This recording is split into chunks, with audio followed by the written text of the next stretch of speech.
What's up, Sportman family? It's your boy Sportman, and welcome back to another video. Today, we're talking about quarter century Stampede and how I don't want you making another huge mistake again. And what do I mean by that, everybody? Well, we see the trajectory of quarter century Bonanza, how well it's done for itself. And honestly, I'm not too surprised, as we talked about it even before it released, that it would be successful. Nostalgia cards in it, meta cards in it. It was just fantastic, right? We were getting all these news of all these cards entering. If it was under $20, definitely you should be buying it, especially if it was like a Summon Skull or a Jinzo, which those cards were like $20, $25. That was a must buy. That was almost like, yes, like you should have been aware, alert, that you should have been buying that. And for weeks, I told everyone to buy it actually after it was released. And it was stayed at that price for such a long time. And we look at Jinzo, for example, it's at $70 now. And there's a reason why, right? Because Bonanza is a set now where there was a lot of people that bought into it, but not a lot of people that wanted to sell it. So there's limited cards out there for sale, right? And then on top of it, there's not really sealed product being opened anymore because people want to keep it sealed now. And that's a smart decision too, on top of it. So here's the thing. If you opened up Bonanza early, or you traded, or you bought into it early, you're going to be looking at a financial success. You're going to be looking at a huge surplus for yourself as well. Now, I know a lot of people don't like to hear about the market and stuff like that, but honestly, it's also come to terms where we have to talk about it, because that's why these sets get expensive, and that's why these cards get really, really hard to obtain. So that's why you have to buy in at a smart period, right? We talk about certain sets not buying in too early. This is not one of those times, right? So quarter century Stampede, Bonanza, Rarity Collection 1, I understand Rarity Collection 2 had its issues, but it still has its peaks, right? Of cards going up and down, right? Mostly up for the most part. We see these things happening, and you should be alerting yourself that if it's a cheap QCR, you should be buying into it, because whether the archetype gets support or it's a collection thing, or the listings are low, and trust me, you're not going to see the listings being refreshed as much as you'd like to, because people are not willing to get rid of those cards that easily either. You know, it's one of those things where don't make that same mistake heading into quarter century Stampede. Buy in early. And especially with QCRs ending, yes, I understand Starlight Rares are starting, and they might reprint everything that was a QCR into a Starlight Rare. It's still not a quarter century Secret Rare, right? We've been told it's not returning. It's never coming back. That 25th stamp is for the 25th anniversary, right? So at the end of the day, as much as we, complain about the two rarities looking similar, the differential of this rarity itself really shines because of that stamp. It really puts itself in a different corner, in a way, for it to be expensive, right? So, we have Starlight Rares, and then the mimic of the Quarter Century Secret Rare brings down the Starlight Rare. I actually don't think it brings down the Quarter Century Secret Rare if there's a Starlight reprint as much as you think. Will it bring it down a little bit? Maybe a little, but not as much as you saw with the Starlight Rare being dipped as much as it was, right? I think that stamp really does do it justice and gives it that extra fine touch that, again, differentiates itself a lot, right?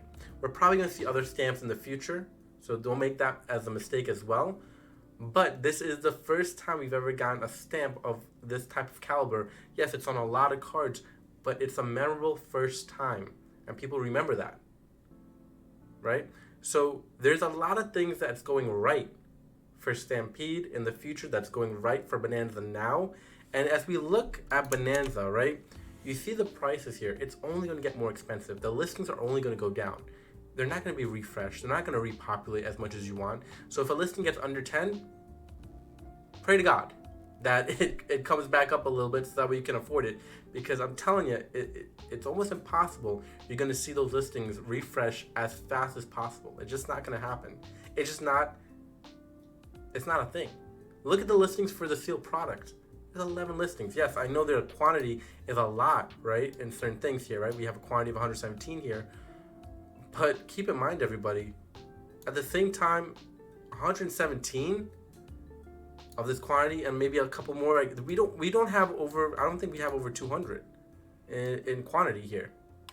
Maybe we do. But in terms of affordability, in terms of under 150, this is it.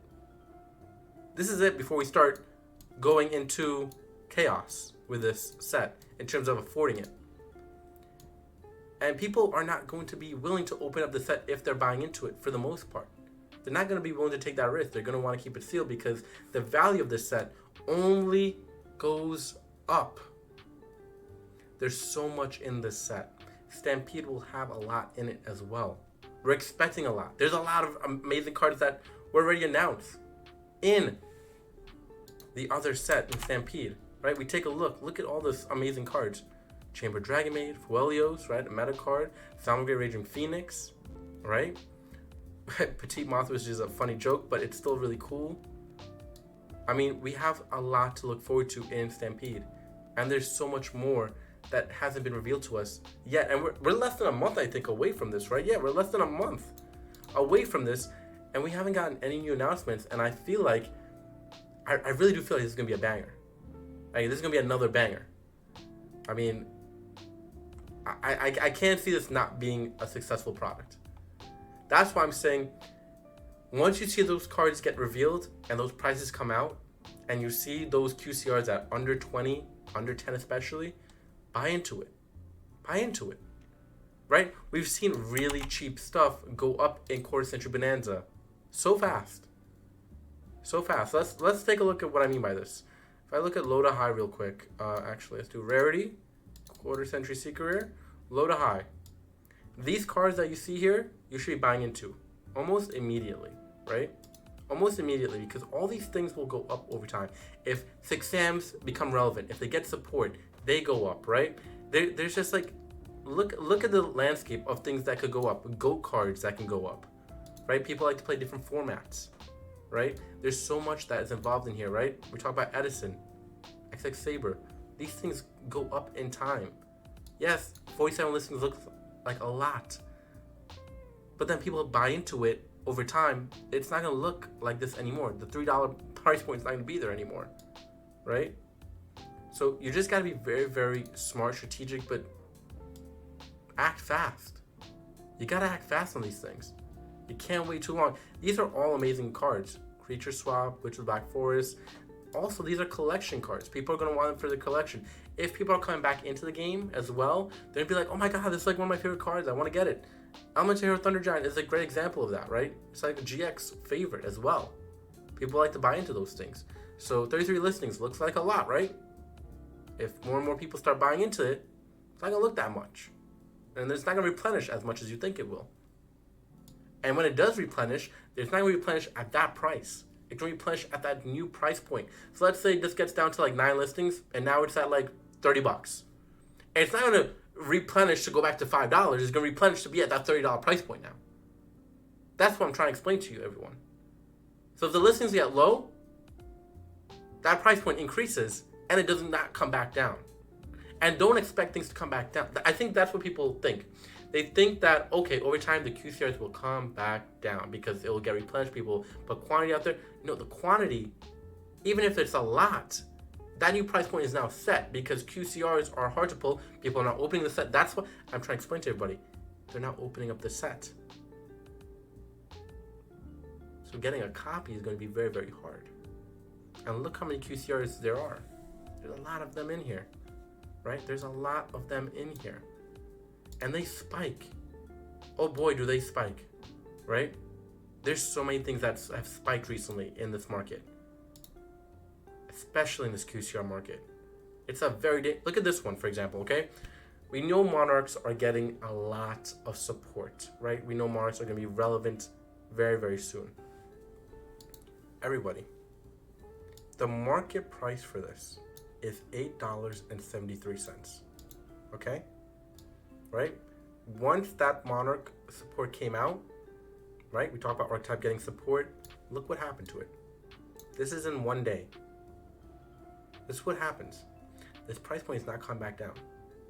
So if this gets 15 listings, right now it's at 9 listings, it's not going to matter. This is now your new price point. And look at it. It's very close to hitting 30. Once this sells, we're basically at 30 at this point. So this is things to think about as you're moving forward into Stampede. There's going to be a lot of people wanting more and more and more of this rarity. Edison players, GOAT players, hat players, current meta player, there's going to be a lot of people wanting stuff, and those listings are going to be crashing down immediately.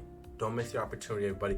This is just a warning for the future to make sure you buy in early and not to miss out. Not to miss out. Those we talked about it when Bonanza got released, so hopefully you listened, you bought in early. I will say the one card I wish I had bought early was probably some of the other, like the, here, I'll show you. I wish I had bought into this one. This is the one I missed out on. This one too. Yeah, there's some in here that I missed out on that I wish I bought. Like, look at this, man. Look at the market price and look at the lowest listing. Yeah. I should have bought it when it was at 30. That's on me. But also, you know, you can only afford so much too. I bought a lot of QCRs from the set. But there's a lot of things that just spike, man, and it's insane. It's insane. So we'll see what happens with Stampede. I expect the same thing to happen. So don't miss out. But this is just a warning for everybody as well, that these prices are going to only go up in the future, and expect the same with Stampede. We'll see if there's another rarity collection. I'm having a feeling that there's going to be a Starlight rarity collection in the future as well, so that should be interesting. But that's about it for this video. Let me know what you think in the comment section down below. Your thoughts, your opinions. Do you disagree? Should you not be buying into Stampede? Are you not excited? Are you excited? Let me know everything. But from your truly Sparkman, we'll catch you in the next one. Please subscribe and comment, and peace out, YouTube.